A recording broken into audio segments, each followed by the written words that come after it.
वंदे मातरम। आप सभी का नेटवर्क 10 के खास कार्यक्रम सत्ता के टेम्परेचर में स्वागत है। मैं हूं संजय गिरी गोस्वामी। आज टेम्परेचर दिल्ली का बढ़ा हुआ है। जी हाँ, कांग्रेस का नया अध्यक्ष कौन? कांग्रेस अध्यक्ष पद को लेकर चला आ रहा असमंजस लगभग खत्म होने जा रहा है। राजस्थान के सीएम अशोक गहलोत ने बयान दिया है कि वे कांग्रेस अध्यक्ष पद का चुनाव लड़ेंगे। अब चर्चा यहाँ घूम गई है कि शशि थरूर मुकाबले में आते हैं या नहीं, या उसके अलावा कोई और नया चेहरा आता है।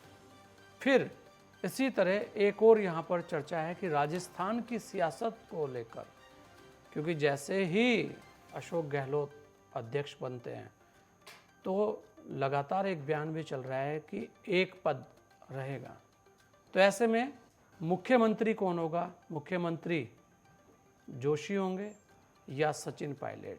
ये भी एक बड़ी चर्चा है, ये भी एक बड़ा पेच है। और इसी पर सभी खास मेहमान हमारे साथ जुड़ चुके हैं। हमारे साथ शेखर कपूर जी हैं, वरिष्ठ पत्रकार हैं। हमारे साथ श्याम सुंदर शर्मा जी हैं, वरिष्ठ पत्रकार हैं। और हमारे साथ आरबी उपाध्याय जी हैं, वरिष्ठ पत्रकार हैं। आप सभी लोगों का बहुत बहुत स्वागत है। मैं शेखर कपूर जी आपके पास आऊँगा। लगातार आप बहुत सारी चीज़ें देखते आ रहे हैं।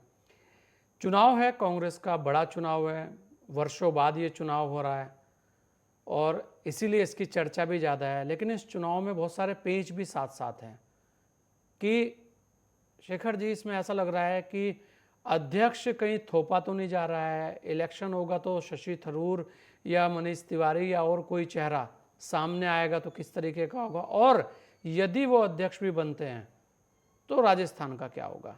क्योंकि निर्णय लेने की स्वतंत्रता अध्यक्ष के पास कितनी रहेगी, ये महत्वपूर्ण है। जी जी संजय जी, बहुत बड़ी बात आपने जो है शुरुआत में ही बोल दी है। जबकि इसका जो है अंत के अंदर इस बात को कहा जाना चाहिए था कि जी किस तरीके से जो है राजस्थान के अंदर या देश के अंदर जो हालात चल रहे हैं उनको लेकर मैं कुल मिलाकर यही कहूंगा कि आने वाले समय में मुझे ये लगता है कि 2 गज चले अढ़ाई कोस वाली कहावत आने वाले समय में चरितार्थ होनी है। ये एक अच्छी बात है कि कांग्रेस के अंदर जो है राष्ट्रीय अध्यक्ष पर जो है चुनाव की एक प्रक्रिया की जो है शुरुआत कहीं ना कहीं से देश के अंदर दिखाई पड़ रही है। और देश के अंदर दिखाई पड़ रही है और इसका सबसे बड़ा कारण ये है कि भारतीय जनता पार्टी का जो जबरदस्त दबाव और जो हमले लगातार पिछले कई महीनों से जो है कांग्रेस के ऊपर चल रहे थे, उसके परिप्रेक्ष्य में कहीं ना कहीं से ये एक बहुत बड़ी बात देश के संसद के सामने आई है कि कांग्रेस ने इस बार ये तय कर लिया कि साहब जो है कम से कम जो है राष्ट्रीय अध्यक्ष का चुनाव कराया जाना चाहिए।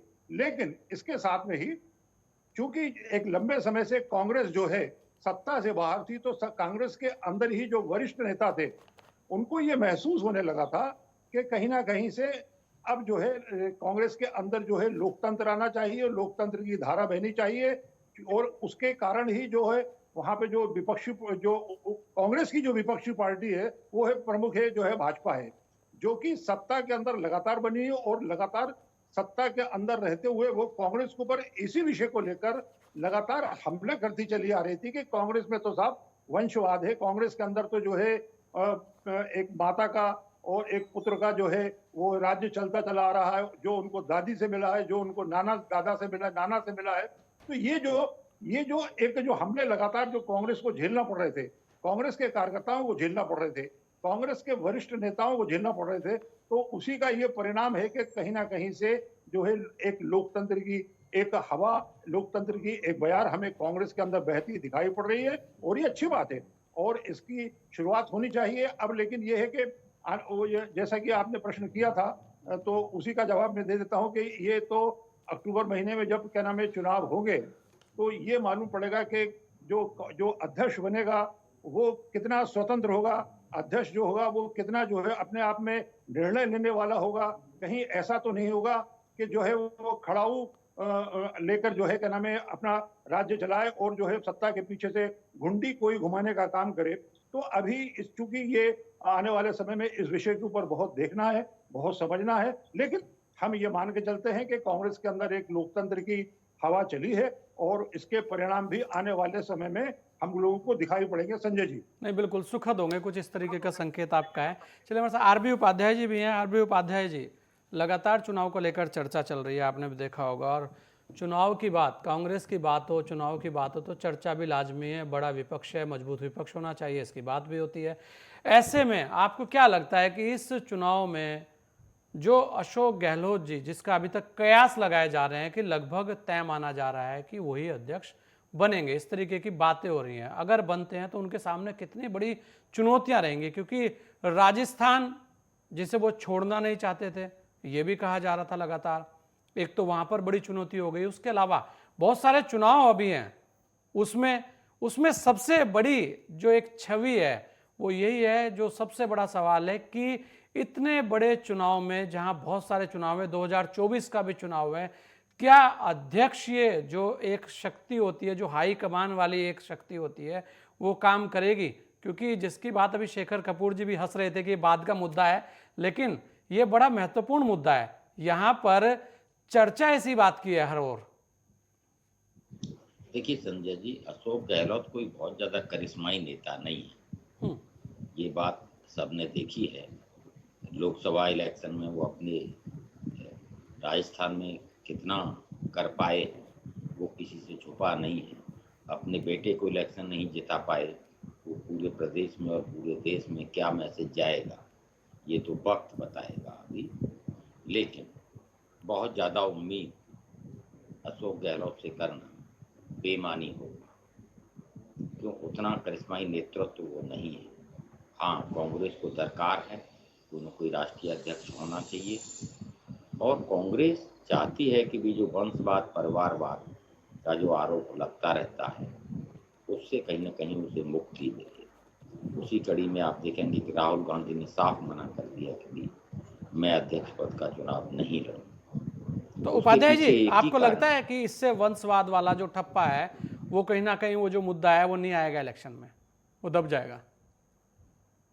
देखिए, जब अध्यक्ष की का ही आरोप लगता था कि भी परिवार से ही अध्यक्ष होता है, तो मैं समझता हूँ जब कोई परिवार के बाहर से अध्यक्ष हो जाएगा तो फिर ये आरोप निराधार हो जाएगा कि भी ऐसा है, परिवार से है। तब तो जब परिवार के बाहर से मान लिया अशोक गहलोत होते हैं या कोई और होता है, शशि थरूर होते हैं या दिग्विजय सिंह होते हैं, तो दिग्विजय सिंह भी कह रहे हैं कि भी मेरे नाम को क्यों बाहर किया जा रहा है, तो जो भी होगा जल्दी ही इस का पटाक्षेप होगा। लेकिन मैं समझता हूं कि जो वंशवाद और परिवारवाद का आरोप है वो कम से कम बिल्कुल उस पर विराम लगे। मतलब कांग्रेस और की देखिए रणनीति इस बार ठीक है, आपका कहना है ये? देखिए, कांग्रेस की रणनीति जिस तरीके से भारत जोड़ो यात्रा चल रही है, हाँ। और जिस तरीके से पब्लिक का रेस्पॉन्स मिल रहा है, हम्म। और जिस राहुल गांधी को पप्पू कहा जाता था, आज बीजेपी के सारे दाव उल्टे पड़ रहे हैं। चाहे वो निक्कर की, चाहे वो टी शर्ट की बात करें, चाहे वो बच्चों की बात करें, चाहे वो जो भी प्रश्न उठ रहे हैं। स्मृति ईरानी जी ने कह दिया कि भी वहाँ नमन कर लिया होता, कितनी किरकिरी हुई उसकी सोशल मीडिया पे आप देखेंगे। भाई मेन मीडिया ने नहीं दिखाया, लेकिन सोशल मीडिया ने तो सब कुछ दिखाया कि भी वो वहाँ नमन करके चले थे और स्मृति ईरानी को पता ही नहीं है, वो सार्वजनिक सभा में बोल रही है। तो जो कांग्रेस का मीडिया सेल है वो भी मजबूत हुआ है, और जैसे ही पहले क्या होता था कि जो छवि बीजेपी बनाना चाहती थी, उस तरह का जो मैसेज देना चाहती थी, वो मैसेज जनता के बीच में चला जाता था। लेकिन आज वक्त रहते जो कांग्रेस का मीडिया सेल है वो जवाब दे रहा है, तो फिर बीजेपी को बैक पर आना पड़ रहा है। तो ये मजबूती दिखती है। जिस राहुल गांधी को पप्पू कहते थे कुछ नहीं कर पाएंगे, आज वही 20-25 किलोमीटर पैदल यात्रा कर रहे हैं, जनता से संवाद स्थापित कर रहे हैं। तो कहीं ना कहीं चिंतित होना स्वाभाविक है। और यात्राओं का जो इतिहास रहा है वो भी कोई अगर हम देखेंगे तो यात्राएं कभी बेमानी नहीं जाती हैं। जब जब यात्राएं हुई हैं तो यात्राओं के परिणाम भी सुखद रहे हैं, सत्ता की प्राप्ति हुई है। नहीं, चलिए, ये तो आने वाला इलेक्शन बताएगा, क्योंकि बहुत 11 प्रदेशों में लगभग इस बार चुनाव होंगे, और उसके अलावा लोकसभा का भी चुनाव है, तो ये बहुत बड़ी अभी आने वाला समय पे है। श्याम सुंदर शर्मा जी भी हमारे साथ है, राजस्थान से हैं। शर्मा जी, क्या लगता है अब राजस्थान का क्या होगा? क्योंकि एक बात ये आ रही है कि ये कहा गया है कि अशोक गहलोत जी कह रहे हैं भाई जो विधायक चाहेंगे अब वहाँ वो होगा, तो विधायक क्या चाहेंगे? और अध्यक्ष जी क्या चाहेंगे? क्या लगता है देखिए आपको? संजय जी, जिस प्रकार का राजनीतिक माहौल मुझे देखने को मिल रहा है, अब जी। विधायक तो वही चाहेंगे जो हाईकमान चाहेगी। हाँ। ये कहना कि विधायक, अब ये तो तय, तो नाम तो ऊपर से तय होता है, ये नहीं कि आपका विधायक तय कहते हैं। विधायक तो उसमें सहमति व्यक्त करते हैं, वहां के प्रभारी आएंगे और कहेंगे कि इनको बनाया जाना है। लेकिन राजस्थान में तो तय था पहले से ही कि किसको मुख्यमंत्री कितने टाइम बाद बनना था, बन नहीं पाए, वो बात अलग है। अब क्योंकि बार बार चर्चा का विषय हो रहा है कि अशोक गहलोत रहेंगे तो राजस्थान रहेगा। अब देखिए, पिछले 2 साल से जब अशोक गहलोत मुख्यमंत्री है तो संगठन नाम की चीज है ही नहीं। 400 ब्लॉक अध्यक्ष नहीं है, 13 जिला अध्यक्ष है, बाकी जिला अध्यक्ष नहीं है। तो ऐसी स्थिति में कैसे कहा जाए कि संगठन मजबूत हुआ और मजबूत रहा? जब से बर्खास्त की कार्रवाई हुई थी राजस्थान में, उसके बाद संगठन नहीं बना। केवल देखिए, गोविंद सिंह डोटासरा को नॉमिनेट किया और कुछ उनके पदाधिकारी 42 हैं, वो हैं, बाकी है ही नहीं।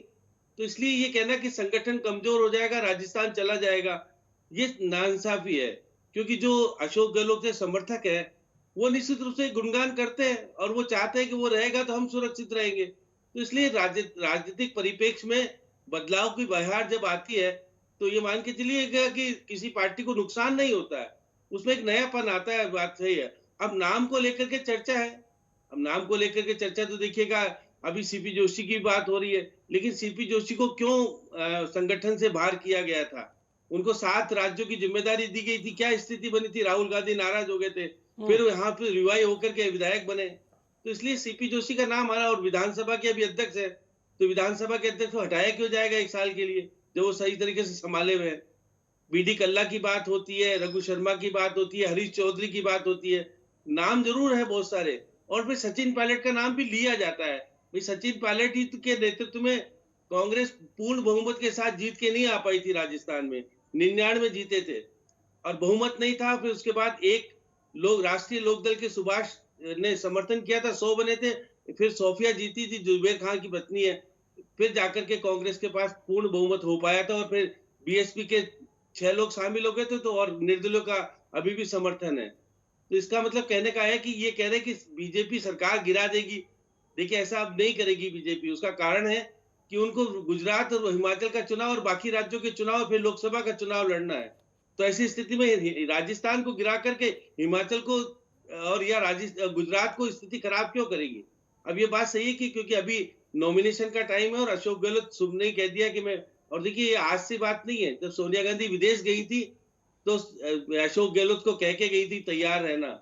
उसके बाद ही से राष्ट्रीय अध्यक्ष का नाम आने लगा था और वो कह रहे थे कि मेरा नाम उछाला जा रहा है, जबकि तय था कि आपका नाम है, और अभी भी कह रहे थे। लेकिन अब क्लियर कर दिया कि 26 या 27 को नॉमिनेशन करने जा रहे हैं वो, और ये भी कह दिया कि हम एक पद और एक रहेंगे, क्योंकि उदयपुर में तय किया था सबने मिलकर के। लेकिन कह रहे हैं कि 2024 से चलेगा, पहले भी बात आ रही थी। नहीं, राहुल गांधी ने कहा नहीं, हम तत्काल इसको राष्ट्रीय अध्यक्ष से ही लागू करेंगे। प्रधानमंत्री होता है तो राष्ट्रीय अध्यक्ष रह सकता है। अब जयपुर में एक टांग जयपुर में रहेगी, एक टांग दिल्ली में रहेगी, तो कैसे संभव होगा? इसलिए मुख्यमंत्री का पद बहुत छोटा होता है राष्ट्रीय अध्यक्ष के सामने। उनको देश की राजनीति करनी है, और क्योंकि वो राष्ट्रीय संगठन महामंत्री राहुल गांधी के साथ रह चुके हैं और संगठन में काफी काम किया है, तो ऐसी स्थिति में मजबूत स्थिति है। लेकिन वहां 4 नामों की और भी चर्चा होती है। कमलनाथ कहते हैं मैं भी बनने के लिए तैयार हूं, या दिग्विजय सिंह भी, शशि थरूर और मनीष, ये वो दोनों ही G23 वाले हैं, नाराज वाले। तो आप देखिएगा कि फैसला तो अशोक गहलोत के समर्थन में इसलिए हो सकता है कि इशारा होगा कि हमारा 9000 में से कितने दे देंगे, आराम से दे देंगे वोट। इसलिए ये बात भी सही है, चुनाव हो सकता है और चुनाव होगा तो आप देखिएगा कि 19 तारीख को नया अध्यक्ष मिलेगा, और चुनाव नहीं होगा तो 8 तारीख को डिक्लेयर हो जाएगा कि भाई कोई नाम वापिस ले लेंगे, नाम सारे, और सहमति से बना देंगे। लेकिन मेरे को लगता है कि लोकतांत्रिक तरीके से कांग्रेस ये दिखाने का प्रयास करेगी कि निर्वाचित होके आ रहे हैं, तो निर्वाचित होके आने वाले तो फिर 2 व्यक्ति हो जाएंगे, शशि थरूर या कोई एक भी व्यक्ति। वो प्रभावशाली व्यक्ति तो खड़ा होगा नहीं, मनीष को भी खड़ा किया या हुआ तो वो इनके आगे। मतलब आपको लगता है कि सारी चीजें फिक्स लग रही हैं कि अशोक गहलोत अब अध्यक्ष बन गए हैं एक तरीके से, यही तस्वीरें लगती हैं। हाँ, ये अलग बात है वातावरण है। राजस्थान में अब क्या होगा, ये एक बड़ा सवाल अभी खड़ा है। हमारे साथ विजय दुबे जी भी हैं, वरिष्ठ पत्रकार हैं, आपका बहुत बहुत स्वागत है। विजय जी, क्या लगता है कि इस चुनाव के बाद एक वंशवाद वाला जो ठप्पा है वो मिट जाएगा, और उसके अलावा जो एक बहुत महत्वपूर्ण सवाल है, क्या जो G20 था, G22, G28, G30, वो G का जो मुद्दा है वो शांत हो जाएगा? क्योंकि यहाँ ये भी एक बड़ी चीज है। और फिर एक वही बात कि अध्यक्ष कितने पावरफुल होंगे? देखिए, कांग्रेस का अगर आप इतिहास उठा के देखें तो आपको ये बहुत क्लियर हो जाता है कि गांधी फैमिली के बगैर कांग्रेस चलती नहीं है, और कांग्रेस को चलाती है गांधी परिवार ही चलाता है। वही उसका हाईकमान है, वही उसका विचारक है, वही उसका संचालक है, जो भी कह लीजिए, कोई दिक्कत नहीं है इसमें। और जो इसके पहले भी प्रधानमंत्री और पार्टी अध्यक्ष कांग्रेस में हुए हैं, जिनको कि कांग्रेस गांधी परिवार की सहमति से जब तक उन्होंने चाहा तब तक वो अध्यक्ष थे, और जिस वक्त उन्होंने चाहा उस वक्त उन्होंने अध्यक्ष पद छोड़ दिया। मैं नाम गिराने की आवश्यकता नहीं है। फिलहाल अभी जो प्रक्रिया चल रही है वो ये अगर होता है कि चाहे अशोक गहलोत हो या दिग्विजय सिंह हो या शशि थरूर हो, जिसकी भी बात की जाए, फिलहाल जबकि चर्चा मूलतः गहलोत जी के नाम की हो रही है, और गहलोत अशोक गहलोत के ही ऊपर कंसंट्रेशन बना हुआ है लगातार। तो अब ये देखना होगा कि अशोक गहलोत उस दिन नॉमिनेशन फाइल करें, और फाइल करने के बाद अगर जैसा कि इशारा है या कहा जा रहा है कि भाई अशोक गहलोत जी को जो है अध्यक्ष के रूप में कांग्रेस का इस पद पर सुशोभित करेंगे वो, तो अब ये बीच में देखिए बहुत सारे पेज और जुड़ते रहे हैं। ये G23 की बात जहां तक आपने कही, तो कांग्रेस के जो पुराने दिग्गज हैं, इसमें से नाम अगर कहें तो फिर भी लिया जा सकता है कि जो है, चाहे वो कपिल सिब्बल की बात है, गुलाम नबी की बात कर ली जाए, चाहे मनीष तिवारी भी G23 जुड़े हुए थे, तो ये सारे जो पुराने लोग हैं, जो कि पुराने दिग्गज कांग्रेसी है गांव में, तो इन्होंने नाराजगी जाहिर की थी इसके पहले, और अपने गुट बना लिए थे, अपने तरीके से पार्टी से अलग खड़े होने का प्रक्रिया चालू कर दी थी।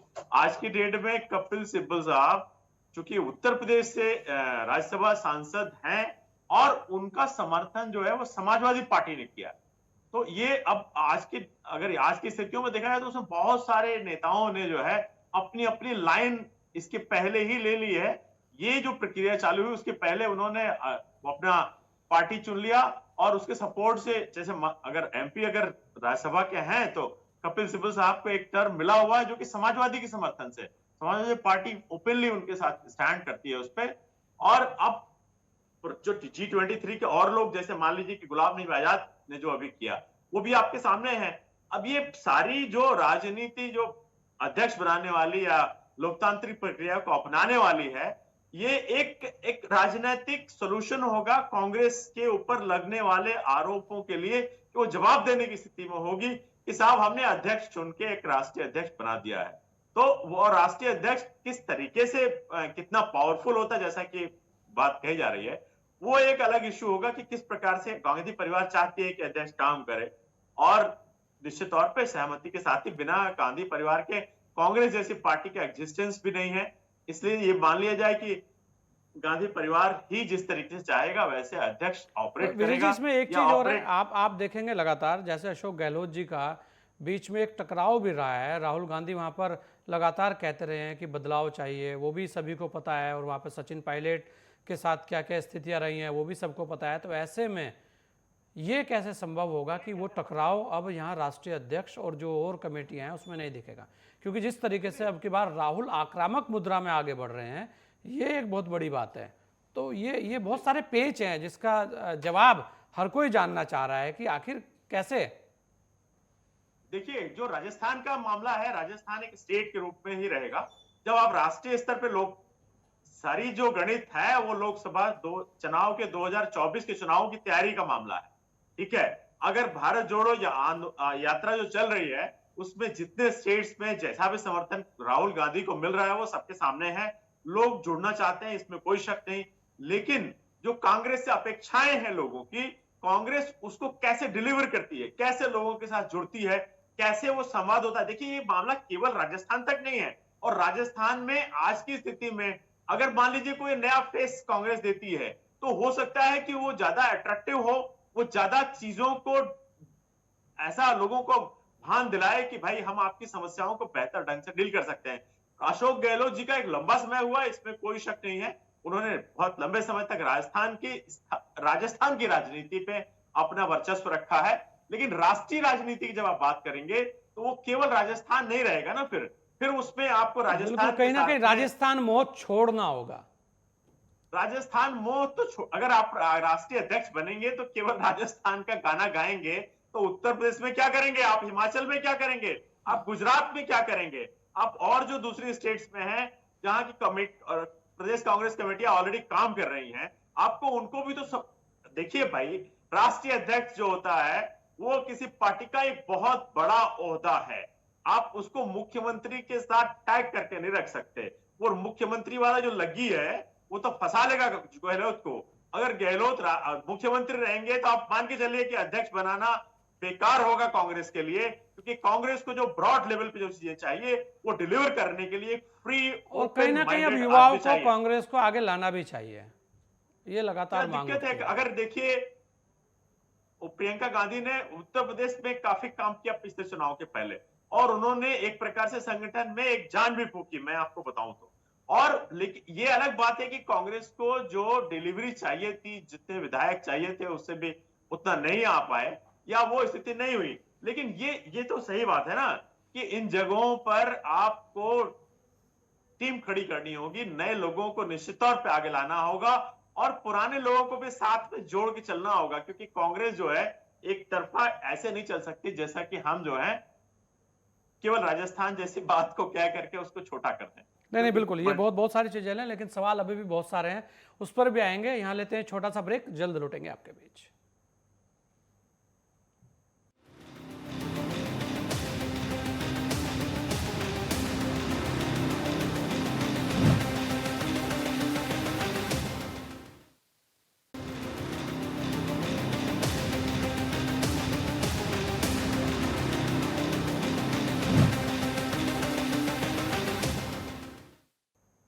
ब्रेक के बाद आपका स्वागत है। बात कर रहे हैं कांग्रेस का नया अध्यक्ष कौन, और सभी खास मेहमान हमारे साथ जुड़े हुए हैं। हमारे साथ निरंजन परिहार जी भी जुड़े हैं, उनका भी बहुत बहुत स्वागत है। निरंजन जी, चलिए आप ही के पास आ जाता हूं, उसके बाद शेखर जी के पास जाऊंगा। निरंजन जी, लगातार अध्यक्ष चुनाव को लेकर बात हो रही है, कांग्रेस का राष्ट्रीय अध्यक्ष कौन हो, सभी लोगों ने अपनी राय रखी, लेकिन अध्यक्ष तो जो भी होगा उसके सामने चुनौतियाँ कितनी सारी हैं, उसे लेकर आप क्या कहेंगे? और अशोक गहलोत क्या उन चुनौतियों से निमट सकते हैं अगर वो अध्यक्ष बनते हैं तो? जी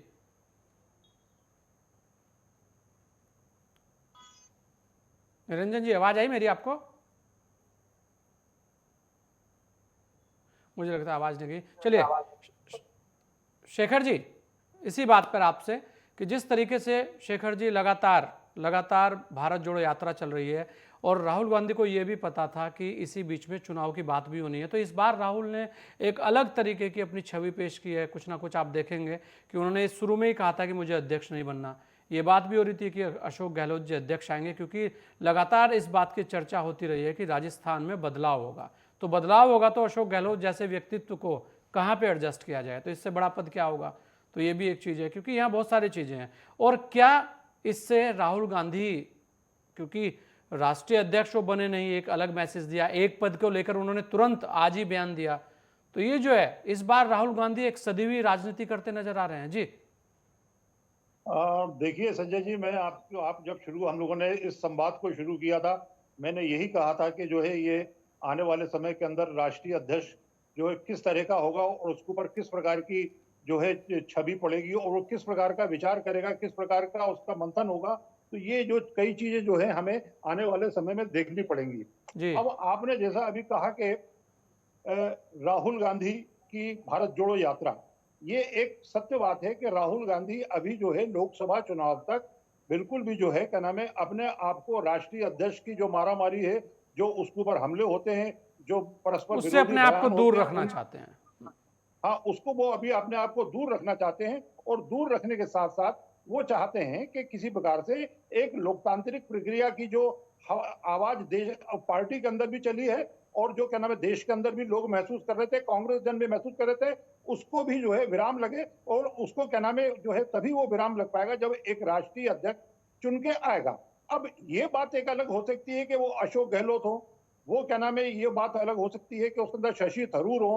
अब एक नया नाम उसके अंदर एक ये भी आ गया है कि साहब जो है दिग्विजय सिंह ने कहा है कि जब ये लोग भी हो सकते हैं तो मनीष तिवारी हो सकते हैं, तो मैं भी क्यों राष्ट्रीय अध्यक्ष पद के लिए आवेदन अपना नामांकन नहीं दाखिल कर सकता। तो ये जो पार्टी के अंदर जो एक बात जो उठना शुरू हुई, ये एक अच्छी बात है। कांग्रेस अभी अभी जो है वंशवाद से कितना मुक्त हो पाएगी, ये बात की बात है। लेकिन वंशवाद की एक प्रवृत्ति मैं आपको उदाहरण के रूप में दे सकता हूं, जिसको आपने भी कहा था कि जब अशोक गहलोत ने कहा कि जब अगर मुझे राष्ट्रीय अध्यक्ष बनना होगा तो मैं मुख्यमंत्री पद का दायित्व भी संभाल सकता हूं।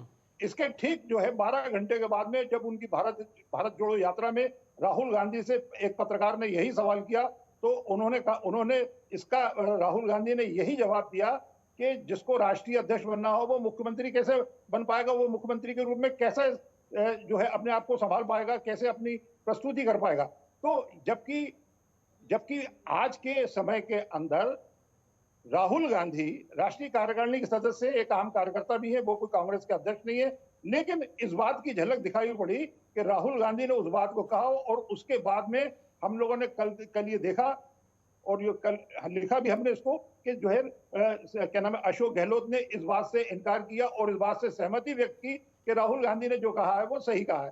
तो मेरा कुल मिलाकर जो है ये कहना है कि वंशवाद वाली जो व्यवस्था है, वंशवाद वाली राजनीति से कांग्रेस को आने वाले समय के अंदर बहुत मुश्किलों से निकलना पड़ेगा, बहुत मुश्किलें आएंगी। और इसका कारण सबसे बड़ा ये है कि जब हमारा देश आजाद हुआ उस वक्त हमारे देश के अंदर जो है आजादी के आंदोलन की लीडरशिप के अंदर जो थे वो जवाहरलाल नेहरू थे।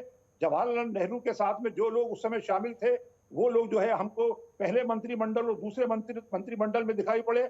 इसके साथ में उस वक्त जो है जो देशी साम्राज्य थे, जो हमारे विभिन्न राज्य जो जहां पर राजा महाराजा हुआ करते थे, वो लोग भी जब भारत में जुड़े, भारत के संघ में जुड़े, तो वो नेहरू के साथ में जुड़े। तो वंशवाद की जो राजनीति जो थी, हम लोगों ने पहले लोकसभा चुनाव में, पहले मंत्रिमंडल में, दूसरे मंत्रिमंडल में हमने इन चीजों को देखा है कि वंशवाद की शुरुआत तो वहीं से हो गई थी। अगर मान लीजिए उसकी जगह कोई दूसरा नेता वहां पे प्रधानमंत्री बनता तो मेरा ये कहना था कि वो वंशवाद की शुरुआत वही नहीं मानी जाती। तो आज कुल मिलाकर राहुल गांधी के साथ में जो सबसे बड़ा एक पॉजिटिव पॉइंट या नेगेटिव पॉइंट उसको आप कह ले, तो वो ये है कि वो वंशवाद के कहीं ना कहीं से जुड़े हुए हैं। वंशवाद उनके खून में दिखाई पड़ता है, उनके व्यक्तित्व में दिखाई पड़ता है और उसका सामना उनको करना पड़ेगा। और इसका सबसे बड़ा कारण आप ये भी देखेंगे कि भले ही अशोक गहलोत बच जाए, भले ही शशि थरूर बच जाए, सॉरी, कोई भी बन जाए, लेकिन उसके ऊपर जब कोई चुनाव की बात आएगी, जब आपके लोकसभा चुनाव तो अभी दूर है, 2024 में है, उसके पहले जो है विधानसभाओं के चुनाव है, मध्य प्रदेश के अंदर है, गुजरात के अंदर है, और भी कई राज्यों में चुनाव है। तो उस वक्त ही दिखाई पड़ जाएगा कि राष्ट्रीय अध्यक्ष हमारा काम कैसा कर रहा है, इनकी लीडरशिप कैसी है, इनकी लीडरशिप के ऊपर उस समय भी सवाल उठेंगे। तो ये आने वाला समय संजय जी कांग्रेस के लिए बड़ा चुनौतीपूर्ण समय है। जिस तरीके से शेखर जी आप कह रहे हैं, ऐसा लग रहा है कि बहुत बड़ी चुनौती आने वाले समय में। आरबी उपाध्याय जी, कितने सहमत हैं आप इस बात से कि वास्तव में आने वाला समय बहुत बड़ी चुनौतियां कांग्रेस को देने वाला है, क्योंकि यहीं से तय हो गया कि क्या वास्तव में जो अध्यक्ष बना है वो अध्यक्षीय शक्तियां रखता है, या फिर वही बात आएगी कि सारे के सारे मिलकर, चाहे विपक्ष है, क्योंकि फिर राहुल गांधी को टारगेट किया जाएगा। और इस बार जिस तरह से राहुल गांधी चल रहे हैं, बड़ा फूक फूक कर कदम रख रहे हैं, और ये बात भी है कि कहीं ना कहीं अब बेबाक टिप्पणियां कर रहे हैं, चाहे अपने यहाँ हो चाहे बाहरी किसी मुद्दे पर हो। जी देखिए संजय जी, क्रिटिकल ये नहीं है कि भी आज सिचुएशन है, अगर पीछे देखेंगे तो पीछे भी सिचुएशन बहुत क्रिटिकल रही है। जिस तरीके से ये राज्य दर राज्य कांग्रेस बाहर होती गई, ऐसे में चैलेंज तो कांग्रेस के सामने बहुत सारे हैं। और जहाँ तक देखिए जबरदस्ती आप मान लीजिए गहलोत को अध्यक्ष बना देते हैं, तो वो हिंदी में कहावत है कि मार पीट के मेहरा पर बैठेगा तो कोई हो करेगा। जबरदस्ती अगर आप उसको बैठा देंगे तो फिर वो अध्यक्ष तो रहेगा, लेकिन काम कितना करेगा। क्योंकि देखिए गहलोत जी नहीं चाहते कि वो राजस्थान छोड़ा जाए जी। वो राजस्थान के सीएम का जो कुर्सी है उसके प्रति कहीं ना कहीं उनकी जो आसक्त भावना है वो दिख रही है। और ऐसे में आप कहते हैं कि ठीक है भी राहुल गांधी बिल्कुल सोच समझ कर फैसला ले रहे हैं, सही फैसले ले रहे हैं, तो देखिए, इतिहास है, कांग्रेस जब कमजोर हुई है और जब कमजोरी से बाहर निकली है तो मजबूत होकर ही बाहर निकली है। और अब जिस तरीके से यात्रा हो रही है, यात्रा के बाद में तो ये एक आशा दिखने लगी है कि भी डेफिनेटली कांग्रेस अब नहीं इस यात्रा उपाध्याय भारत जी, जोड़ो ये ठीक यात्रा है, यात्रा भी है, राहुल मजबूत भी हैं, बहुत सारी चीज़ें हैं, लेकिन यहाँ सबसे बड़ा सवाल ये है कि क्या अध्यक्ष जो बने हैं, अध्यक्षीय जो शक्तियाँ हैं वो आने वाले समय में दिखेंगी? जो एक बात यहाँ हो रही है, या वो केवल और केवल मोक्ता पर रह जाएंगे? यहाँ इस पर बात हो रही है, ये सवाल जो उठाया है ये शेखर कपूर जी ने, ये बड़ा महत्वपूर्ण है। देखिए संजय जी, सभी पॉलिटिकल पार्टियां, आप कांग्रेस को इतर क्यों लेते हैं? हाँ कोई भी पॉलिटिकल पार्टी देख लीजिए, पार्टी आला कमान या परिवार। देखिए, अध्यक्ष कोई ये नहीं है कि भी स्वतंत्र फैसला ले पाता है। हाँ कहीं ना कहीं आप देखेंगे कि पार्टी आला कमान होती है, पार्टी आला कमान कहीं ना कहीं कोई भी पॉलिटिकल पार्टी है। तो कांग्रेस भी देखिए उसमें इतर नहीं है, और मैं नहीं समझता हूँ कि कोई भी अध्यक्ष है बिना किसी के सलाह मशवरे के या अपनी मन करे, वो संभव नहीं है। कांग्रेस में भी जैसा कि अभी भी निरंजन जी ने भी कहा और बाकी लोग भी इस बात को कह रहे हैं कि देखिए, गांधी परिवार से इतर आप सोचें कि उसका कोई वर्चस्व नहीं रहेगा, जो अध्यक्ष आएगा वो मनमानी करेगा, वो संभव नहीं है। कहीं ना कहीं जो फाइनल फैसले होंगे वो गांधी परिवार से ही होंगे, चाहे वो राहुल गांधी लें, चाहे वो सोनिया गांधी लें। तो जो समय है वो इस समय कांग्रेस के लिए क्रिटिकल है, इसे कहने में कोई दो राय नहीं है। चलिए, बिल्कुल, ये बड़ी बड़ी चीज़ है। अध्यक्ष जी जी जी, बोलिए उपाध्याय जी। कांग्रेस अध्यक्ष से आप ये उम्मीद करें कि वो स्वतंत्र फैसले लेगा, तो चाहे वो गहलोत हो, चाहे वो शशि थरूर हो, कोई भी हो, स्वतंत्र फैसले लेना संभव नहीं है। निरंजन जी देखिए, आरबी उपाध्याय जी ने बहुत सारी चीज़ें बोली, आप चुनाव को लेकर क्या कहेंगे कि जो चुनाव है ये, और इसमें जो चुनौतियां आने वाले समय में कांग्रेस की, क्योंकि यहाँ सारी की सारी चीज़ें, जो अब अध्यक्ष की बात आएगी तो शायद गहलोत जी के मन में भी ये चल रहा होगा कि जो मेरी एक छवि है, राजस्थान में रहते हुए छवि बनी है, वो अब राष्ट्रीय अध्यक्ष के बाद किस तरीके से रहेगी, क्योंकि ये एक सबको बड़ा डर रहता है। नहीं, मेरा ऐसा मानना है कि देखिए, अशोक गहलोत एक मंजे हुए राजनेता है, उनको अपने भविष्य और पार्टी के भविष्य दोनों का अच्छी तरह पता है। आप सब सुधीजन हैं, सब जानते हैं कि इस देश में आज की तारीख में कांग्रेस कहां पर खड़ी है, और अकेले अशोक गहलोत अगर कांग्रेस के अध्यक्ष बनने के बाद में उस पार्टी को ऊंचे मुकाम पर ले जाएंगे तो मैं इस बात से बहुत सहमत नहीं हूं। लेकिन परिस्थितियां आगे जाकर क्या होगी मुझे नहीं, अभी तक तो परिस्थितियों से स्पष्ट है कि कांग्रेस के सामने जो चुनौतियां खड़ी हैं उसमें एक अकेला अध्यक्ष कुछ कर नहीं पाएगा। अशोक गहलोत निश्चित रूप से एक सदैव राजनेता है, लंबा राजनीतिक अनुभव है, केंद्र में मंत्री रहे, 3 बार मुख्यमंत्री, सब कुछ रहे, लेकिन कांग्रेस के अध्यक्ष के रूप में उनकी जो भूमिका होगी वो उनके लिए बहुत चुनौती वाली होगी, क्योंकि उनके सामने चैलेंज इतना बड़ा है कि भारतीय जनता पार्टी से उन्हें टकराव लेना है। अब कहने को भले ही कहें कि राहुल गांधी जिम्मेदारियां नहीं लेना चाहते, इसलिए वो किसी दूसरे को सामने खड़ा कर रहे हैं, लेकिन राहुल गांधी ने जिम्मेदारियां लेकर देख लिया, कांग्रेस ने भी देख लिया, राहुल गांधी की जो राजनीतिक कैपेसिटी थी उसके पार जाकर राहुल मेहनत की, अब भी कर रहे हैं। लेकिन कांग्रेस का फिर से रिवाइव होना बहुत आसान नहीं है, उसके लिए कांग्रेस को अपने आप को अंदर से तैयार होना पड़ेगा, और वो अंदर से तैयार होने का कोई एक अकेला अध्यक्ष नहीं कर सकता। रही बात अशोक गहलोत के राजस्थान से दिल्ली जाने की, मेरा ऐसा मानना है कि कांग्रेस के पास उनकी बराबरी के और भी कई नेता हैं, लेकिन उनकी बराबरी का आलाकमान का जो विश्वास हासिल होना है वो शायद उन पर ज्यादा विश्वास है, ये मुझे लग रहा है, क्योंकि बहुत सारे चेहरे थे, मुझे अभी भी पता है। और मतलब निरंजन भाई, आलाकमान बना रहेगा सब जगह? देखिए, आलाकमान के बिना तो कुछ ये अब भारत में ही कल्चर आ गया राजनीतिक दलों में कि आप कुछ भी हो जाइए, भले आम आदमी पार्टी सबसे नई पार्टी है, लेकिन उसमें भी आलाकमान है। बिल्कुल जी बिल्कुल। आप बीजेपी में देख लीजिए, सबसे बड़ी पार्टी है, लेकिन जेपी नड्डा जी की जो राजनीतिक हैसियत है वो उनको संचालन करने वाले जो 2 दिल्ली में बैठे हैं सबसे बड़े, वो करते हैं। उन 2 को अब तक संघ करता रहा था, लेकिन उन दोनों ने अपने आप को संघ की बराबरी में इतना ताकतवर खड़ा कर दिया कि अब एक दूसरे से सलाह लेकर करने लगे। तो निश्चित रूप से अशोक गहलोत भी मेरा ऐसा मानना है कि वो कांग्रेस में COO या CEO जैसा जो काम कर पाएंगे, क्योंकि उसके चेयरमैन और मैनेजिंग डायरेक्टर तो कोई और होंगे, और उनके आदेश की अनुपालना में एक उनको अपना विश्वासपूर्ण व्यक्ति चाहिए। उसके रूप में उन्होंने अशोक गहलोत जी को चुना है। तो निश्चित रूप से कांग्रेस में भी तो निरंजन जी, ये सारी चीजें आपने कही, बड़ा बेबाक आपने बहुत सारी चीजें रख दी। शेखर जी भी इसी बात को कह रहे थे लगातार, लेकिन क्या ये जो एक जी परफॉर्मा वहां निकला था कांग्रेस के अंदर, वहां जो एक ग्रुप बना, तो वो जी शांत होगा इस हिसाब से? आपको क्या लगता है? देखिए, G23 तो था, उसमें से 23 में सबसे बहुत सारे मुझे लगता है कि 17-18 बचे हैं। तो वो एक जो खेमा है, वो खेमेबंदी सभी पार्टी में होती है। कांग्रेस में खुलकर सामने नंबर के साथ में आगे कि हम आपके नीतियों के विरुद्ध हैं, लेकिन अब मुझे लगता है कि ये जो चुनाव होने के बाद में कुछ शांति जरूर आएगी, क्योंकि उनके जो मुख्य अगुवा थे वो अगुवा अपनी राह पकड़ चुके हैं। कोई राज्यसभा में पहुंच गया, किसी ने अपनी पार्टी बना ली, किसी ने पार्टी छोड़कर कहीं और चले गए। तो बाकी जो बचे उनमें इतनी राजनीतिक क्षमता नहीं है, और देखिए विरोध करने के लिए आर्थिक क्षमताएं भी चाहिए। तो वो आर्थिक क्षमताएं भी अब किसी और के पास उतनी बची नहीं कि कांग्रेस में आला कमान का विरोध कर सके, और फिर अशोक गहलोत के प्रति बाकी लोगों के मन में एक जो श्रद्धा, सम्मान या दोस्ती का भाईचारा का है, वो निश्चित रूप से है। पर हालांकि देखिए, राजनीति में विरोध करते समय कोई नहीं देखता कि किसके प्रति कितना सम्मान है, वो सारा सम्मान धरा रह जाता है।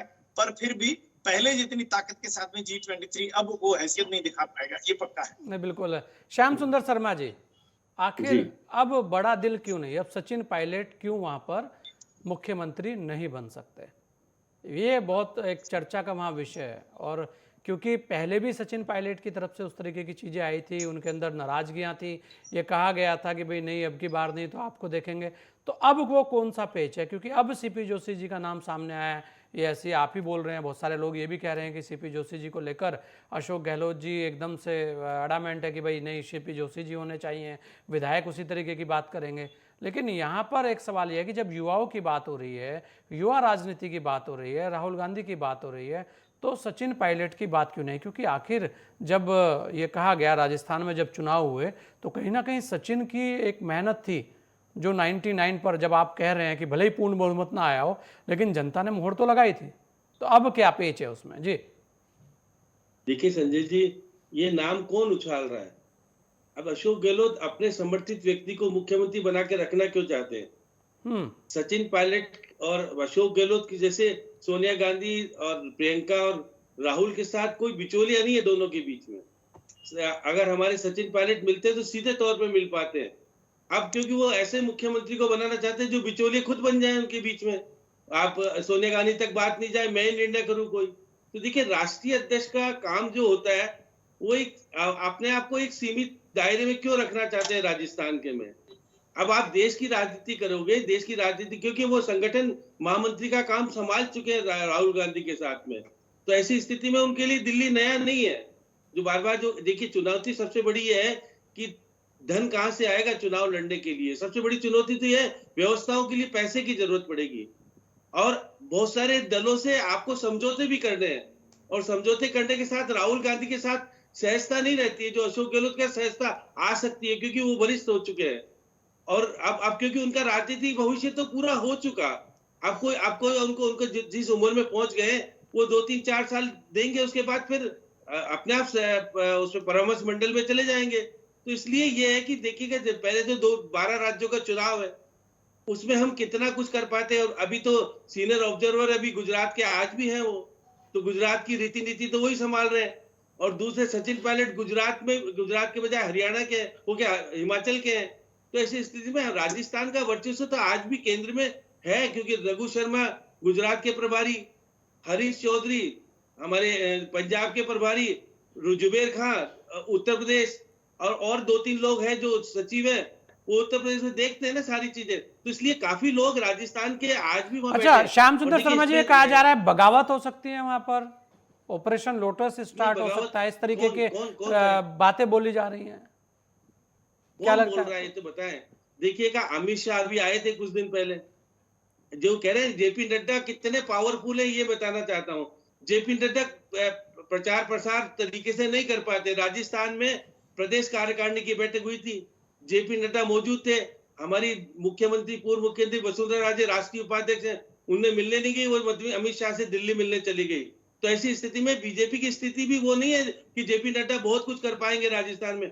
देखिएगा, यही अमित शाह है जो राष्ट्रीय अध्यक्ष थे, आप सचिन पायलट को से सत्ता छीन नहीं पाए थे, सचिन पायलट ने सत्ता छीनने की कोशिश की थी। तो इसलिए ये कहना कि अमित शाह बहुत कुछ करामाती है, जब वो राष्ट्रीय अध्यक्ष थे जो कुछ नहीं कर पाए, तो अब आने वाले समय में जिस तरह से बीजेपी में बिखराव की स्थिति है, वहां पर 4-5 दल मौजूद हैं। और देखिए, सचिन पायलट को बनाने से ये होगा कि जो युवा है जो सक्रिय होगा निश्चित रूप से। अब वो एक जाति का टैग लगाने की कोशिश होती है, वो प्रदेश अध्यक्ष रहते तो जाति का टैग नहीं लगता, मुख्यमंत्री होता था। अब हमारे मुख्यमंत्री के तो केवल एक ही विधायक है, वो तो जिस जाति से माली से आते हैं, और कोई विधायक है ही नहीं हमारे राजस्थान। और पिछला इतिहास देखिएगा, शिवचंद माथुर हमारे यहाँ बने थे, केवल एक वही थे, उसके जगन्नाथ पहाड़िया बने, और बाकी के लोग काफी लोग ऐसे बने जो कि बन सकते हैं। ऐसा नहीं है कि अशोक गहलोत के रहने से राजस्थान में बहुत कुछ होने लगा। एक बार 56 ऐसा हो गया श्याम सुंदर शर्मा जी, ऐसा लगता है कि जब अपने आप बनो तो ओबीसी, दूसरा बने तो फिर वो जाति।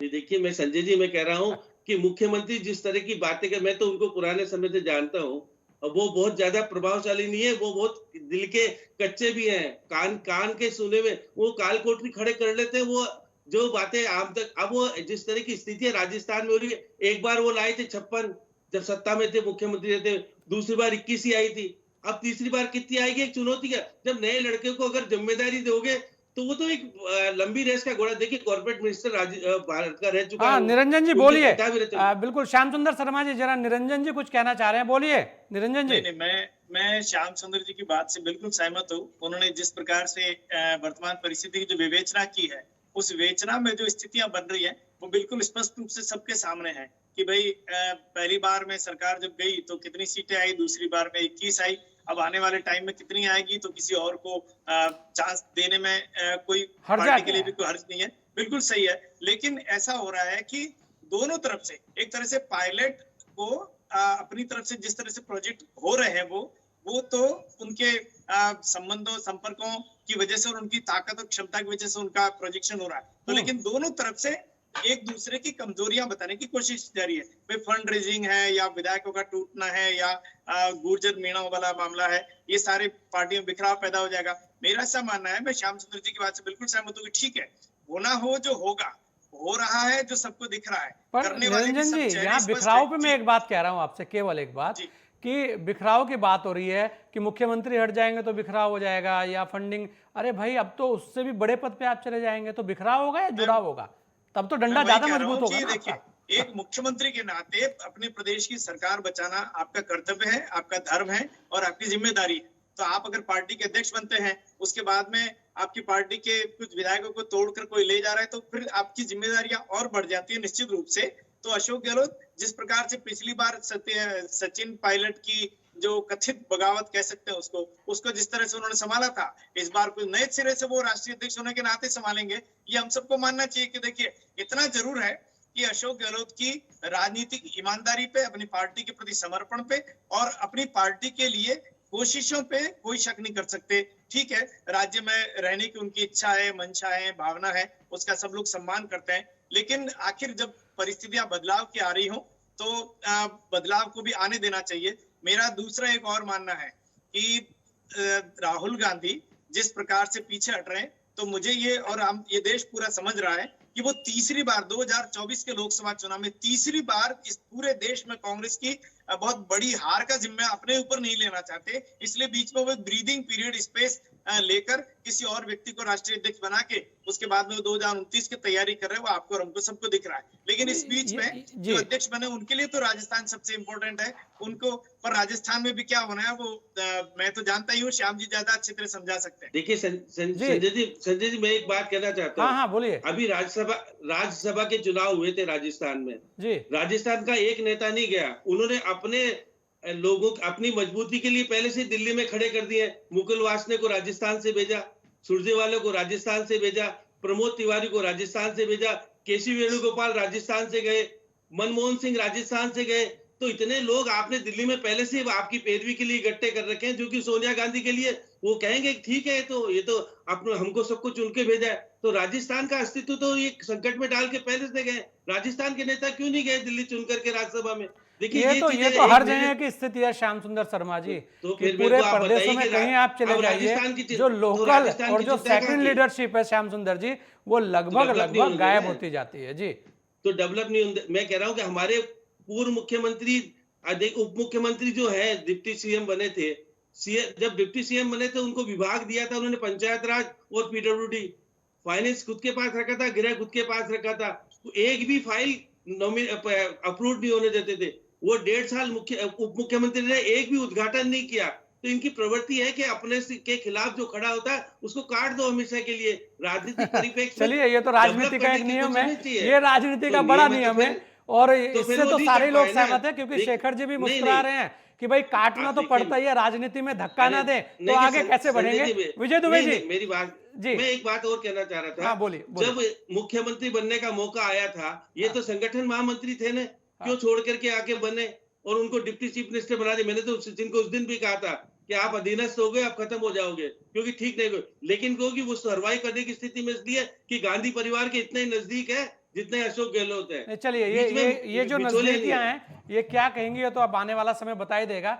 दुबे जी, क्या कहेंगे आप सारे इस घटनाक्रम पर? सब लोगों को आपने सुना, क्या निचोड़ निकलता दिख रहा है, और क्या अशोक गहलोत के सामने कोई बड़ा चेहरा चुनाव लड़कर एक कांटे का मुकाबला बना सकता है? ये भी एक सवाल है जी।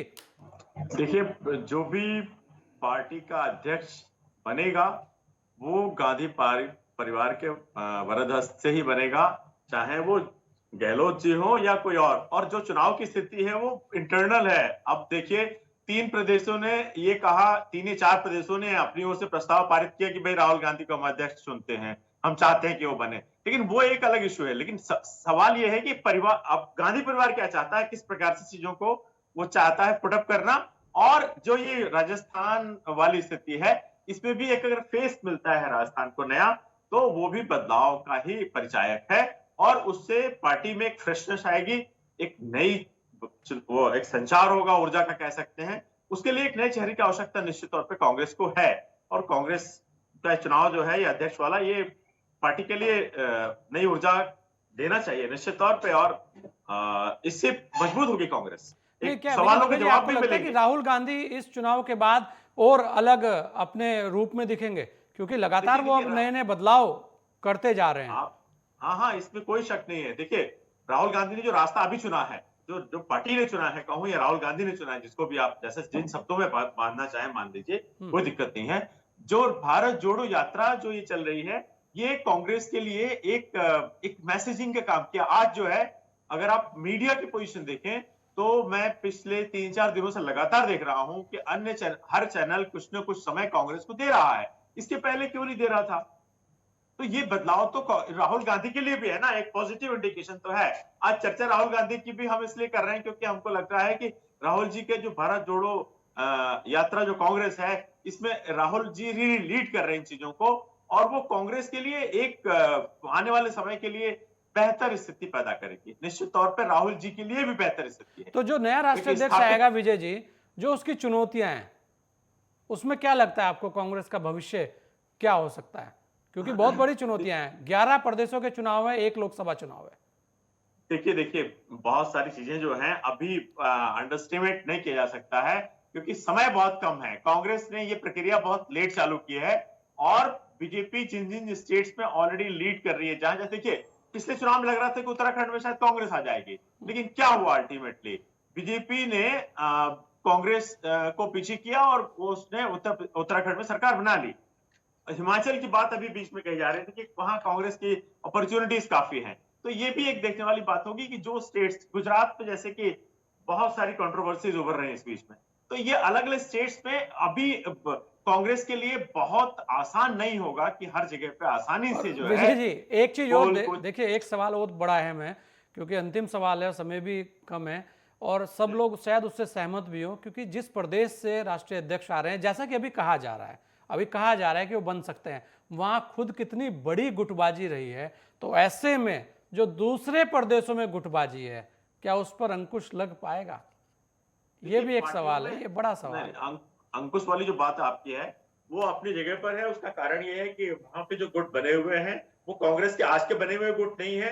हाँ। कांग्रेस में ऐसा लगातार चलता रहा है, ये कोई पहली बार नहीं देखा जा रहा है। लेकिन सब जो है एक पैनल, एक आप कह सकते हो कि जो गांधी परिवार का जो निर्देश होता है, चाहे वो कोई भी गुट हो, वो उसको मानता है और वो नहीं, ऐसा वो गुट ऐसा मानता है कि चुनाव ही हरा देता है। ये भी आपके सामने है। तो ये भी तो एक बड़ा सवाल है ना कि भाई आप उस गुटबाजी को कैसे खत्म कर पाएंगे? फिर वही रहेगा कि एक अध्यक्षीय गुट और एक गांधी परिवार गुट, ये भी तो आने वाले समय में आ सकता है। गुट अलग अलग नहीं होगा, आप इससे बेफिक्र रहिए। मुझे लगता है कि कांग्रेस के लिए बेहतर होगा कि वो अध्यक्ष एक चुने और एक एक्सपेरिमेंट करे, लोगों को जवाब दे। जो राजनीतिक जो जवाब लोगों को चाहिए उसका जवाब जरूर मिलना चाहिए, वो ज्यादा इंपॉर्टेंट है 2024 के लिहाज से और पार्टी के लिहाज से। नहीं, बिल्कुल। और चलिए अभी, लेकिन सवाल अभी भी बहुत सारे हैं और उनका जवाब आने वाले समय में हमें मिलेगा।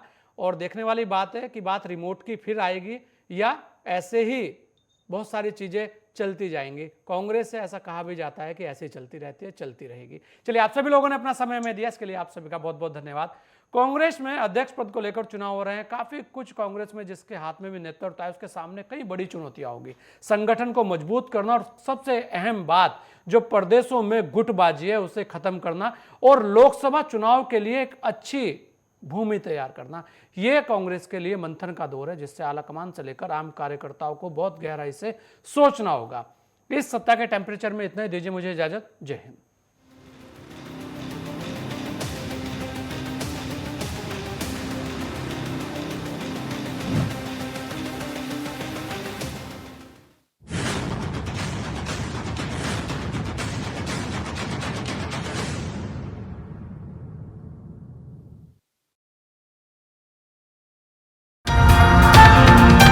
लाइक कीजिए, सब्सक्राइब कीजिए और शेयर कीजिए और घंटी का बटन दबाना ना भूलें।